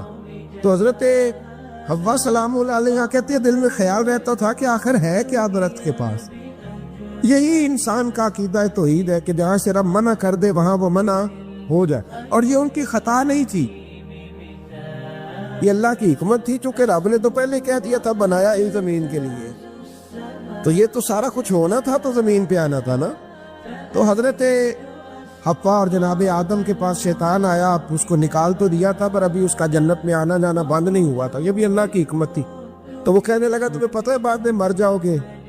تو حضرت حوا کہنے لگی کیا موت بھی آئے گی؟ کہاں، اس کی تکلیف بھی بڑی ہوگی، تو پھر بچیں گے کیسے؟ تو کہنے لگے پھل کھا لو اس درخت کا، تو بچنے کے لیے پھل کھایا تھا۔ اس طرح لوگ آج بہت سارے کام بچنے کے لیے کرتے ہیں پر بچ سکتے ہیں، بچنے کے لیے پھل کھایا تو اللہ نے فرمایا زمین پہ چلے جاؤ۔ تو حضرت آدم زمین پہ آئے، پھر کئی 100 سال روتے رہے، فَتَلَقَّى آدَمُ مِن رَبِّهِ کلمات، تو پھر اللہ نے خود ہی جناب آدم کو کچھ کلمے سکھائے۔ علامہ اسماعیل حقی فرماتے ہیں وہ کلمے یہ تھے کہ حضرت آدم نے میرے نبی کا وسیلہ پیش کیا، اللہ کریم نے جناب آدم کی دعا کو مقبول فرما لیا۔ فاضل بریلوی رحمۃ اللہ علیہ فرماتے ہیں کہ قیامت میں منظر اس طرح کا ہوگا کہ نبی پاک ہمارے آگے آگے چلیں گے اور ہمیں اللہ کی رحمت کی خوشخبری سناتے جائیں گے، اور جب حضور یہ خوشخبریاں سنائیں گے تو حضور کے لبہائے مبارکہ سے پھول گریں گے اور ہم ان کو اٹھاتے جائیں گے۔ فرماتے خود تو وہ تھوڑی دیر کے لیے روئیں گے اللہ کی بارگاہ میں کہ یا اللہ انہیں معاف کر دے، خود روئیں گے لیکن ہمیں ہنسا دیں گے۔ پیش حق مجدہ شفاعت کا سناتے جائیں گے، آپ روتے جائیں گے پر ہم کو ہنساتے جائیں گے۔ اور باغ جنت میں محمد صلی اللہ تعالی علیہ وسلم، باغ جنت میں محمد مسکراتے جائیں گے، پھول رحمت کے گریں گے ہم اٹھاتے جائیں گے۔ حشر تک ڈالیں گے ہم پیدائش مولا کی دھوم، اور مثل فارس نجد کے قلعے گراتے جائیں گے۔ اور کیا ذوق بیان کیا، فرمانے لگے خاک ہو جائیں عدو جل کر مگر ہم تو رضا، دم میں جب تک دم ہے ذکر ان کا سناتے جائیں، جب تک سانسوں کی ڈوری چل رہی ہے دم میں جب تک دم ہے ذکر ان کا سناتے جائیں گے۔ وہ تو حضرت حلیمہ بھی فرماتی ہے نا، جب میں نبی کریم علیہ السلام کو اپنے گھر لے گئی تو میرا اپنا بچہ بھی دودھ پیتا تھا، دو میرے بیٹے ہو گئے، ایک میری یہ نسبی اولاد اور حضور میری رضائی اولاد۔ تو کہتی ہے جب میں کریم محبوب علیہ السلام کو اپنے سینے سے لگاتی تھی تو حضور میرے ایک پستان سے دودھ پیتے تھے اور دوسرا اپنے بھائی کے لیے چھوڑ دیا کرتے تھے۔ یہاں سے رسول کریم علیہ السلام نے کردار کے ذریعے تبلیغ اور پھر اعلان نبوت سے پہلے ایک تنظیم عرب کے جوانوں پر، عرب کے سرداروں پر مشتمل بنائی گئی، جس میں نبی کریم علیہ السلام نے بڑا حصہ لیا سرکار نے، اور بڑے اہم لوگوں کو شعور حضور نے عطا فرمائے۔ وہ اس جماعت کا فیصلہ تھا کہ ہم سارے جوان، سارے بڑے لوگ ملیں گے، یہ حضور کے اعلان نبوت سے پہلے کی بات ہے، ہم بڑے لوگ ملیں گے، کسی بڑے کو کسی چھوٹے پر ظلم نہیں کرنے دیں گے، کسی آدمی کو کسی غریب کا حق نہیں کھانے دیں گے۔ حضور علیہ السلام نے نا اپنے کردار سے، اپنے عمل سے، اور آپ کا جو عمل ہوتا ہے نا وہ اصل ہوتا ہے، ایک ہوتا ہے آپ کوئی بات کرتے ہیں اور ایک ہوتا ہے کہ آپ کوئی عمل کرتے ہیں۔ آپ جب عمل کرتے ہیں تو عمل کے ذریعے بھی لوگوں تک بات پہنچتی ہے کہ دراصل آپ کا اٹھنا بیٹھنا چلنا پھرنا کیا ہے۔ میرے رسول کریم علیہ السلام کا اٹھنا بھی ایک نبی کا، بیٹھنا بھی ایک نبی کا، بات کرنا بھی ایک نبی کا، معاملات زندگی کرنا بھی ایک نبی کا، لین دین کرنا بھی ایک نبی کا۔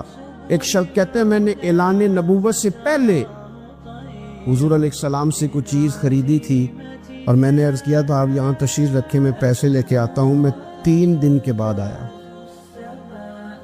دیکھو یہ بات کرنی کتنی آسان ہے، بولنی کتنی آسان ہے، پر 3 دن یہاں میرے بھائی کو کسی شخص کو 2 گھنٹے انتظار کرنا پڑ جائے تو لوگ کہتے ہیں الانتظار اشد من القتل، یہ تو قتل سے زیادہ تکلیف والا معاملہ ہے منتظر رہنا کسی کا۔ کہتے 3 دن کے بعد میں آیا تو میرے رسول کریم وہیں تشریف فرمایا، بس اتنا فرمایا یار تم نے مجھے بڑی تکلیف میں ڈالتی، یا 3 دن ہو گئے یہاں رکے ہوئے۔ تو حضور نے اپنے کردار کو، اپنے عمل کو، اپنے معاملات کو سب سے پہلے اپنی نبوت کی دلیل کے طور پر پیش کیا۔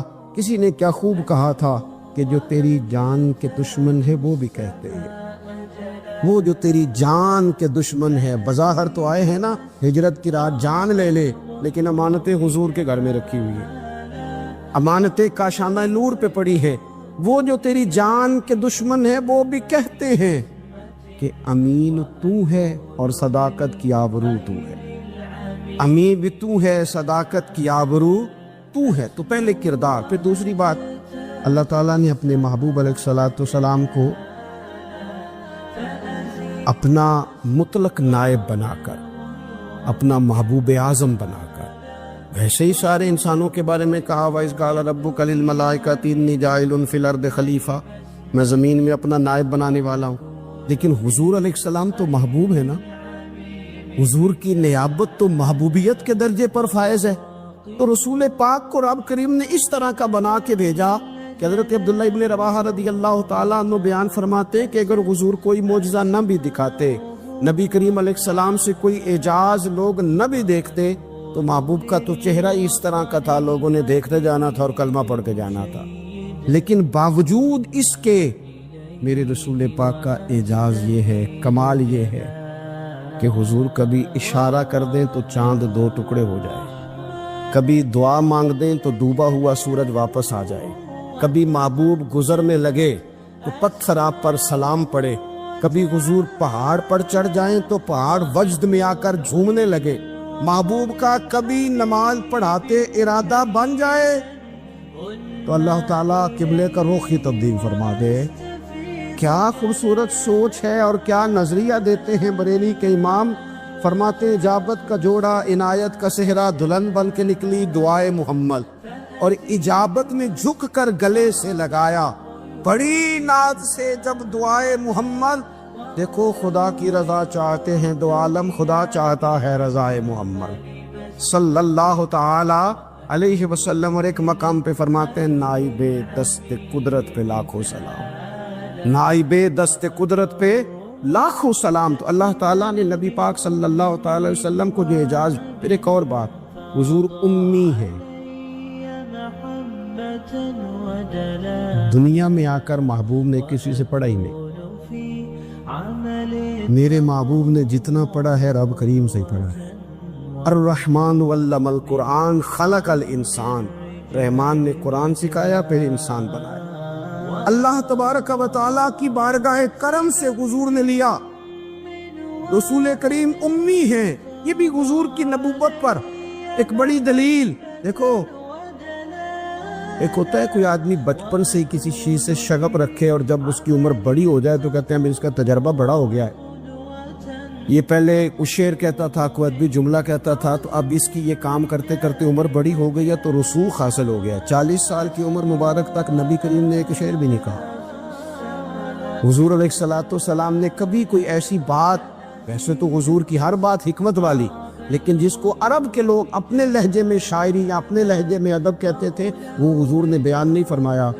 لیکن جب 40 سال کی عمر میں اعلان نبوت کیا تو پھر بڑے بڑے فصیح و بلیغ، بڑے بڑے سیانے طفیل بن عمر کہتے ہیں کہ اس شخص کو بھی میں نے دیکھا جسے بڑا ناز تھا اپنی فصاحت اور بلاغت پر، اور جب وہ حضور کے پاس آیا اور اس نے آ کے کچھ باتیں کی تو محبوب خاموشی سے سنتے رہے، اور جب وہ چپ کر گیا تو میرے کریم نے صرف سورہ فاتحہ پڑھی۔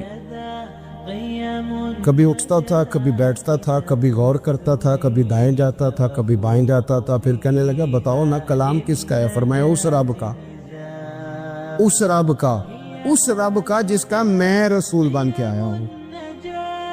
نبی کریم صلی اللہ تعالی علیہ وسلم امی ہیں، لیکن حضور نے کائنات کے رازوں سے پردے ہٹا دیے، نبی کریم نے جینے کے سلیقے بتا دیے، حضور نے ہر شخص کو اس کے مقصد حیات سے آگاہ کر دیا۔ نبی کریم علیہ السلام نے وہ فلسفہ حیات بیان کیا کہ لوگوں کو صرف جینے میں مزہ نہیں آیا، مرنے میں بھی مزہ آیا۔ لوگ آگے بڑھ بڑھ کے جانیں پیش کرنے لگے، اپنی اولادیں قربان کر، جو فلسفیوں سے کھل نہ سکا اور نقطہ وروں سے حل نہ ہوا، وہ راز ایک طیبہ والے نے بتلا دیا چند اشاروں میں۔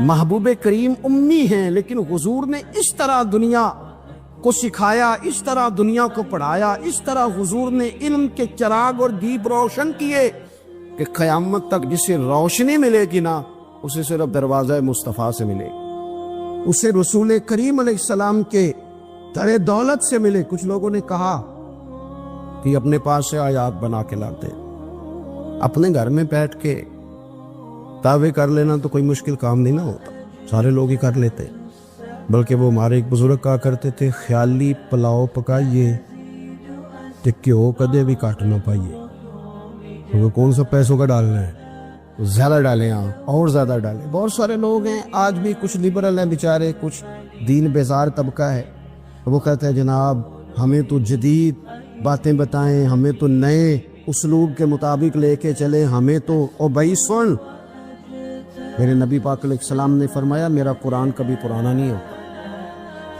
اسے پڑھ کے دیکھ، اس کی جدت کا حسن دیکھ، یہ تو کھلا ہوا باغ ہے، تو ایک دفعہ اس کے قریب آئے گا تو خوشبو ملے گی، دوسری دفعہ آئے گا تو اس سے زیادہ تازی ملے گی، ایک دفعہ پھل کھائے گا تو مزیدار ہوگا اور دوسرا کھائے گا، ہو سکتا ہے شکل ملتی جلتی ہو لیکن ذائقہ بڑا نرالا ہوگا۔ تو تو صحیح نا، جب کچھ لوگوں نے کہا یہ خود سے بنا کے آیات لاتے ہیں تو فرمایا وَإِن كُنتُمْ فِي رَيْبٍ مِّمَّا نَزَّلْنَا عَلَىٰ عَبْدِنَا فَأْتُوا بِسُورَةٍ مِّن مِّثْلِهِ، اگر تمہیں کوئی شک ہے اس میں جو ہم نے اپنے بندہ خاص میں نازل کیا ہے تو تم بھی اس جیسی ایک آیت بنا کے لاؤ۔ اور چلو چیلنج کھلا دے دیا، فرما وَادْعُوا شُهَدَاءَكُم مِّن دُونِ اللَّهِ، اللہ اور اللہ والوں کو چھوڑ دو، تفسیری ترجمہ عرض کر رہا ہوں، یعنی صحابہ کو چھوڑ دو، حضور کے ماننے والوں کو چھوڑ دو، باقی ساری دنیا کے کافر اکٹھے ہو جاؤ، ایک آیت بس قرآن جیسی لے کے آؤ، ایک آیت لے کے آؤ، ان کنتم صادقین، اگر تم سچے ہو۔ جوانوں سنو، کہا ایک آیت، اور یہ چیلنج آج تک قرآن مجید کا موجود ہے، آج تک وَإِن كُنتُمْ فِي رَيْبٍ مِّمَّا نَزَّلْنَا عَلَىٰ عَبْدِنَا فَأْتُوا بِسُورَةٍ مِّن مِّثْلِهِ، تم قرآن کے مقابلے کی ایک صورت لے کے آؤ اور سارے حمایتی اکٹھے کر لو اپنے، ان کنتم صادقین، اگر تم سچے ہو۔ جواب تو ادھر سے آنا تھا نا، لیکن کائنات کے رب نے جواب بھی خود دیا، فرمایا فَإِن لَّمْ تَفْعَلُوا وَلَن تَفْعَلُوا، اگر تم نہ لا سکے، اور فرمایا تم لا سکتے بھی نہیں، اگر تم نہ لا سکے اور تم لا سکتے بھی، نہ خنجر اٹھے گا نہ تلوار تم سے، یہ بازو میرے آزمائے ہوئے ہیں، وَلَن تَفْعَلُوا، تم لا بھی نہیں سکتے، فَاتَّقُوا النَّارَ الَّتِي وَقُودُهَا النَّاسُ وَالْحِجَارَةُ، پھر اس آگ سے ڈر جاؤ جس کا ایندھن آدمی اور پتھر ہے، اُعِدَّتْ لِلْکَافِرِینَ، بنائی کافروں کے لیے، بنائی مومنوں کے لیے تو رب نے جنت بنائی ہے، اعدت للکافرین، یہ دوزخ اللہ نے کن کے لیے بنائی ہے؟ اعدت للکافرین کہتا ہے کافر کے لیے بنایا۔ تو اللہ تبارک و تعالیٰ نے میرے رسول پاک صلی اللہ تعالیٰ علیہ وسلم کو وہ کتاب عطا فرمائی، اور پھر حضور کی فصاحت و بلاغت، معرفت، دیکھو ایک ہوتا ہے گھنٹوں باتیں کرنا، ایک ہوتا ہے کئی والیم پر مشتمل، کئی جلدوں پر مشتمل کتب کا لکھنا، اور ایک ہوتا ہے کسی بندے کا ایک بات کرنا اور سامنے والے کی طبیعت کو اتنا جگا دینا کہ اگلی بات فوراً ہی اس کی سمجھ میں آ جائے۔ اور حضور نہ کسی کی انا کو نہیں جگاتے تھے، ہم بعض اوقات کسی سے خطاب کرتے ہیں، بات کرتے ہیں تو سامنے والے کی انا کو جگا دیتے ہیں، ٹھیس پہنچاتے ہیں، وہ کہتا چل پھر تگڑا ہو جا میں بھی آیا۔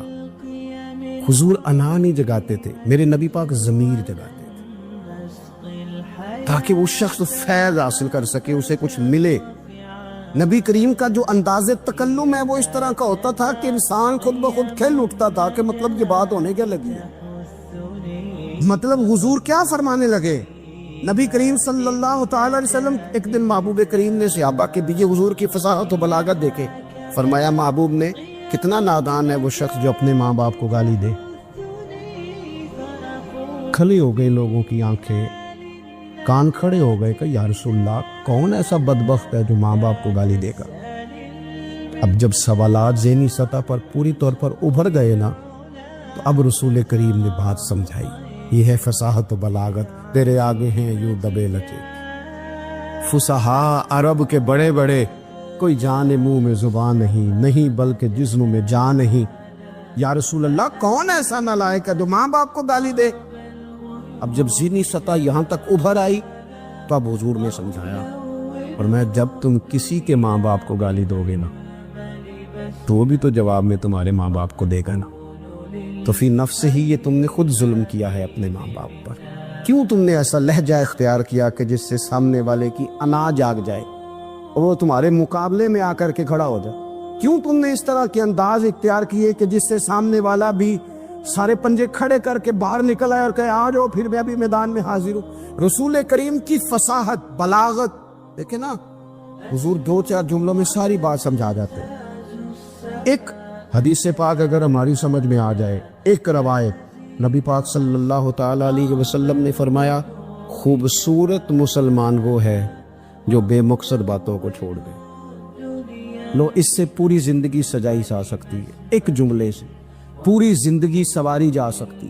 وہ لمبی چوڑی باتوں نے جانے کی ضرورت ہی نہیں، کہا خوبصورت مسلمان بھی ہے جو بے مقصد باتوں کو چھوڑ دے، لا یعنی باتوں کو، کیا کہتے ہیں ہمارے دیہات کے لوگ، جڑے پنڈ جانا نہیں، اودا راہ پوچھنے دی۔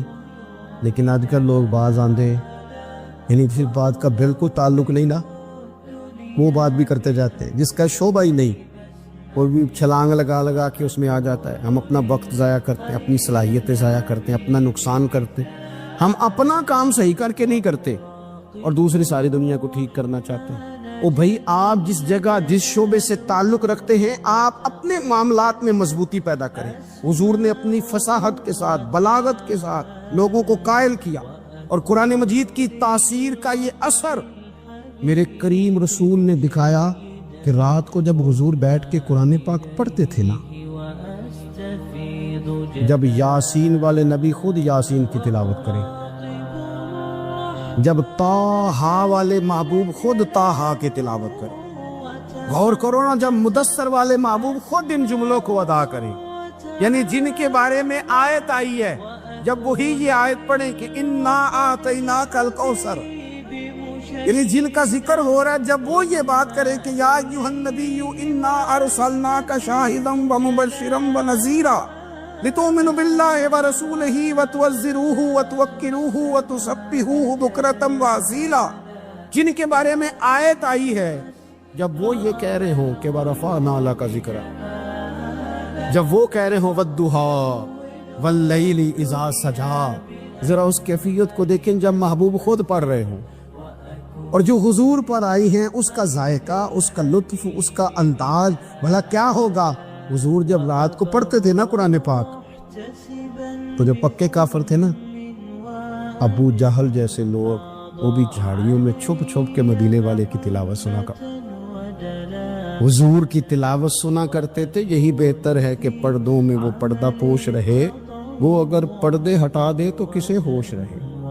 رسول کریم علیہ السلام کی تلاوت کا سننا، قریب جانا، یہ اعجاز ہے۔ حضرت فاروق اعظم طبیعت کا بڑا ڈاڈا تھا، مزاج کا بڑا سخت تھا، زندگی ہمیشہ ٹک کر گزاری، باتوں پر کھڑا رہنا آتا تھا۔ اور جب میری بہن نے مجھے چند آیتیں سنائی نا تو میں تڑپ ہی گیا۔ کروں آیا سا مار مقامنے نو، ان مینو مار دے لے چلو، اوے متے عمر دی عمر برباد ہو جائے جتھے عمر سوار دے لے چلو۔ یہ اعجاز ہے رسول کریم صلی اللہ تعالی علیہ وسلم پر نازل ہونے والی کتاب کا۔ پھر حضور نے خبریں دی، نبی پاک نے خبریں، حضور نے فرمایا روم فتح ہوگا، وہ ہوا۔ نبی کریم علیہ السلام نے فرمایا شام فتح ہوگا، تو شام فتح ہوا۔ فرمایا ایران فتح ہوگا، تو ایران فتح ہوا۔ سراقہ بن مالک کہتے ایک گاؤں پر بھی مسلمانوں کی حکومت نہیں تھی، ایک گاؤں پر۔ حضور مکہ مکرمہ سے نکل رہے تھے، مدینہ طیبہ تشریف لے جا رہے تھے، ابھی راستے میں تھے، میں 100 سرخ اونٹوں کے لالچ میں معاذ اللہ حضور کو گرفتار کرنے پہنچ گیا۔ محبوب نے حکم دیا، حضور کا معجزہ میں نے آنکھوں سے دیکھا، میرا گھوڑا زمین میں دھستا چلا گیا، میں نے معافی مانگی، حضور نے معاف کر دیا۔ میں نے سمجھا اچانک ہو گیا ہے، یہ منوانا بھی بڑا مشکل کام ہے. شجر و حجر پہچان گئے، انسان کی نظروں میں شاکی رہا. یہ کچھ ایسے لوگ ہیں جن کو منوانا توبہ توبہ، ماننے کو تیار نہیں، دیکھ دیکھ کے بھی ماننے کو تیار ہے نہیں، ماننے کو تیار ہی نہیں. کہتے ہیں کہ میں نے پھر چاہا آگے بڑھنا تو پھر زمین کے اندر میرے گھوڑے کے پیر دھنسنے لگے، پھر معافی مانگی. کریم تیرے معاف کرنے کی ادا پہ بھی قربان جائے. یہ نہیں فرمایا کہ تو بار بار یوں ہی کرتا ہے، فرمایا معافی مانگتا ہے، جا میں نے معاف کیا. کہتے ہیں 3 دفعہ میں آگے بڑھا، 3 دفعہ حضور نے معاف کیا تو مسکرا کے فرمانے لگے تو یہاں مجھے گرفتار کرنے آیا ہے، وہ کیسر روم کا علاقہ فتح ہوگا. وہ کنگن جو پہنتا ہے نا ہاتھوں میں، بادشاہ کے کنگن معروف ہیں، وہ تیرے ہاتھوں میں آئیں گے. اللہ کرے آپ سمجھے. یہ جو لوگ ڈری ڈری سہمی سہمی اور ہمارے بچے مایوسی کی معاذ اللہ باتیں کرتے ہیں، وہ دیکھیں حضور کس طرح کی گفتگو فرماتے. ابھی ایک گاؤں پر بھی اسلام کی حکومت نہیں، لیکن حضور کا خبر دینے کا انداز. کریم فرمانے لگے وہ کیسر روم کے جو کنگن ہوں گے وہ تیرے ہاتھوں میں آئیں گے. جناب سراقہ بن مالک فرماتے ہیں کہ میں مسلمان ہو گیا، حضور کا وصال ہو گیا، کنگن نہیں آئے. حضرت ابوبکر صدیق کا وصال ظاہری ہو گیا، کنگن نہیں آئے. جناب عمر کا دور آ گیا، سراقہ بوڑھے ہو گئے. کوئی بندہ پوچھتا نا کہ اب تو عمر ڈھل گئی ہے، زندگی کا پتہ نہیں، کہنے لگے نہیں میں نہیں جاتا. جب تک کنگن نہیں آتے اسرائیل کوئی نہیں آئیں گے، کیونکہ ساڈے نبی دی زبان ساڈے واسطے قرآن. جو دن کو کہہ دیا دن ہے تو دن نکل آیا، جو شب کو کہہ دیا شب ہے تو رات ہو کے رہی. اور خدا نے ان کی زبان کو وہ اختیار دیا، جو نکلی منہ سے ان کے وہ بات ہو کے رہی. اور فاضل بریلوی کا تو انداز ہی پھر انوکھا ہے نا. وہ تو کہتے ہیں وہ زبان جس کو سب کن کی کنجی کہیں، جس کو سب کن کی کنجی کہیں، اس کی نافذ حکومت پہ لاکھوں سلام. کہنے لگے نہیں آتے حضرت اسرائیل، فکر نہ کرو. بوڑھے ہو گئے تھے، نکلنا گھر سے بند کر دیا تھا. حضرت عمر کا دور تھا، کنگن آ گئے. حضرت فاروق اعظم نے ان کے پوتوں سے، نواسوں سے، بچوں سے کہا جاؤ بلا کے لاؤ. کا دادا جان بوڑھے ہیں، فرمایا تم کان میں کہہ دینا کنگن آ گئے، پھر تم دیکھنا تو صحیح. پھر حضرت سراقہ آئے. حضور نے جو خبریں دی، نبی پاک علیہ الصلوۃ والسلام نے جو گزشتہ قوموں کے احوال بیان کیے، اور پھر میرے نبی پاک علیہ الصلوۃ والسلام نا دنیا میں عزتیں دینے آئے. عزتیں، یہ مزاج ہمیں کم کرنا چاہیے. یہ جو ہم ساری زندگی اس کام میں لگا دیتے نا کسی کو نیچا کیسے دکھانا ہے، یہ انداز حضور نے نہیں ہمیں دیا. اب دیکھو حضور تشریف لائے تو ہمیں پتہ چلا کہ حضرت یوسف جیسا سونا کوئی نہیں. حضور تشریف لائے تو ہمیں پتہ چلا کہ حضرت داؤد جیسی خوبصورت آواز کسی کی نہیں. حضور تشریف لائے تو ہمیں پتہ چلا کہ جناب عیسیٰ علیہ السلام کا فقر اختیاری کس طرح کا تھا. محبوب تشریف لائے تو ہمیں پتہ چلا کہ حضرت موسیٰ کا جلال کس طرح کا تھا. یہ تو حضور آئے تو نبی پاک علیہ السلام نے اس کی بھی عظمت بیان کی، اس کی بھی شان بیان کی. حضور نے بتایا کہ ابوبکر صدیق کی شان کیا ہے، فاروق اعظم کا مرتبہ کیا ہے، عثمان غنی کی حیا کیا ہے، مولا علی کی شجاعت کیا ہے، اہل بیت نبوت کی عظمت کیا ہے. حضور آئے عزتیں دینے. ماں کو عزت دی مدینے والے رسول. کہا جس کا باپ راضی ہو گیا اس کا رب راضی ہو گیا. فرمایا جو 2 بیٹیاں 3 بیٹیاں 4 بیٹی بہنیں یا 1 بیٹی یا بہن بیاہ کے آ گیا نا، اس طرح میری 2 انگلیاں جڑی ہوئی ہیں، میرے ساتھ جڑ کے جنت میں جائے. رسول کریم صلی اللہ تعالی وسلم نے عزت دی، عزت دی. حضور عزتیں دینے، کوئی اعزاز نہیں. ان پڑھ بندہ ہے، سادہ ہے، غریب ہے، مزدوری کرتا ہے، ہاتھوں پہ چھالے. یا رسول اللہ اس کا بھی کوئی اعزاز ہے؟ قربان جائیں، میرے کریم نے عزت دی. فرمایا محنت کر کے روزی کمانے والا تو اللہ کا دوست ہے. یہ اینٹیں اٹھانے والا، یہ مشقتیں کرنے والا، یہ صبح دیہڑی پہ جانے والا، یہ بیچارہ جو اچار سے روٹی کھاتا ہے، تو نے ہر شخص کی قسمت میں یہ عزت لکھی اور آخری خطبے کی صورت میں وصیت لکھی. رسول کریم نے ہر بندے کو اعزاز دیا، عظمتیں دی. حضور عزتیں دینے آئے. نبی پاک علیہ السلام نے اعزازات دیے، حضور نے نوازا. یہ ساری چیزیں میرے رسول پاک کی تشریف. اور پھر یہ جو حضور کے صحابہ اور اہل بیت ہے نا، یہ بھی میرے نبی پاک کی نبوت کی دلیل ہے. اتنی جلدی انقلاب آیا نہیں کرتے. وہ کل تک جو رہزن تھے حضور نے راہبر بنا دی. وہ لوگ جو کل تک ایک دوسرے کے گلے کاٹ کے کھاتے تھے، ایک دوسرے کو مارتے تھے، تکلیف پہنچاتے تھے، برادریزم پہ لڑتے تھے، حضور نے بھائی بھائی بنا دیے. ایک پلیٹ میں کھانا کھانے لگے سیدنا بلال حبشی، صہیب رومی، سلمان فارسی. حضور نے یوں کر کے ملا دیا. نبی کریم علیہ السلام نے تقسیمیں ختم کر دی دنیا. حضور کے صحابہ نے اپنا کردار اس طرح کا دکھایا، اتنا بلند کیا، اور صحابہ کرام علیہم رضوان اس کو دیکھ کر اتنی بلندیوں پہ گئے کہ گواہیاں اللہ کا قرآن دیتا ہے. فرمایا محمد الرسول اللہ والذین معہ اشداء علی الکفار رحماء بینہم تراہم رکعا سجدا یبتغون فضلا من اللہ ورضوانا. اور میں یہ جو میرے محبوب کے ساتھ والے ہیں کافروں پر سخت ہیں، آپس میں نرم دل ہیں. تم جب بھی انہیں دیکھو گے سجدے کرتے دیکھو، رکوع کرتے دیکھو، تم انہیں دیکھو گے اللہ کی رضا کے متلاشی ہیں. انہیں ساری مادہ پرستی سے نکال کر محبوب نے رب کی رضا کے رستے پہ ڈال دیا. میرے نبی کریم سید عالم صلی اللہ تعالیٰ علیہ وسلم کی نبوت کے دلائل کے طور پر یہ ساری چیزیں آئیں. بس میں ماس سمیٹنے لگا ہوں. حضور کا جو اخلاق ہے نا، وہ بھی نبی کریم علیہ السلام کی نبوت کی بہت بڑی دلیل ہے. وَإِنَّكَ لَعَلَىٰ خُلُقٍ عَظِيمٍ. محبوب ہم نے آپ کو نا خلق عظیم کا مالک بنایا. کچھ لوگ سمجھتے ہیں صرف آپ کا بولنے کا انداز ٹھیک ہو تو آپ با اخلاق ہیں. نہیں بھائی، بولنے کا انداز ٹھیک ہونا با اخلاق نہیں، سچ بولنا اخلاق کے علاوہ. آپ کا حق بات کرنا اخلاق ہے، آپ کا صحیح گواہی دینا اخلاق ہے، آپ کا اللہ تعالیٰ کی طرف سے آزمائش آنے پر صبر کا مظاہرہ کرنا اونچا اخلاق ہے. رب نعمت دے تو آپ کا وجود ڈھلتا جائے شکر میں، یہ اخلاق ہے. رب کریم اگر آپ کو کسی وقت کسی آزمائش میں اپنی حکمت سے ڈالتا ہے تو عزت نفس کو برقرار رکھنا، خودداری کو برقرار رکھنا، یہ اخلاق. نبی پاک نے اعلیٰ ترین اخلاق کی بات بتائی، اعلیٰ ترین. حضور نے لوگوں سے بیعت لیتے وقت کہا تھا میرے ہاتھ پر بیعت کرو، چوری نہیں کرو.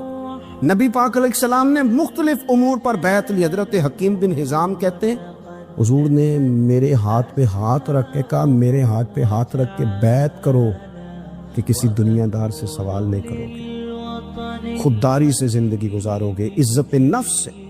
جو رب نے تمہیں دیا ہے تم اس پر راضی رہو گے. لوگوں کی جیبوں کو ٹٹولنا، دوسروں کی دولتوں پہ راج کرنا، دوسروں کے مال پر نگاہیں ڈالنا اللہ کے حبیب نے پسند نہیں کرا. میں بیعت کرو کہ تم کبھی کسی سے سوال نہیں کرو گے. حد ہو گئی. نبھانے والوں نے پھر اس عہد کو نبھایا اور کمال کر دی. حضرت حکیم بن حزام گھوڑے پہ بیٹھے تھے، ہاتھ میں درہ تھا، وہ زمین پہ گر گیا. قریب غلام کھڑا تھا. حضرت حکیم بن حزام خود گھوڑے سے اترے، درہ اٹھایا، دوبارہ گھوڑے پہ بیٹھے. غلام عرض کرنے لگا حضور مجھے بتا دیتے، میں اٹھا کر دے دیتا. آنکھیں چمک اٹھی ہیں. فرمانے لگے کیسے بتا دیتا؟ اپنے رسول سے وعدہ کیا ہے کبھی کسی سے سوال نہیں کرو، کبھی سوال نہیں کروں گا. اللہ کے محبوب نے ہمیں اعلیٰ اخلاقی قدروں کی بات ہمیں سکھائی ہے. ہم دیکھتے ہیں کہ بڑی جلدی 2 4 5 لوگوں کے غصہ دلانے پر ہم ساری اخلاقی حدوں کو کراس کر جاتے ہیں.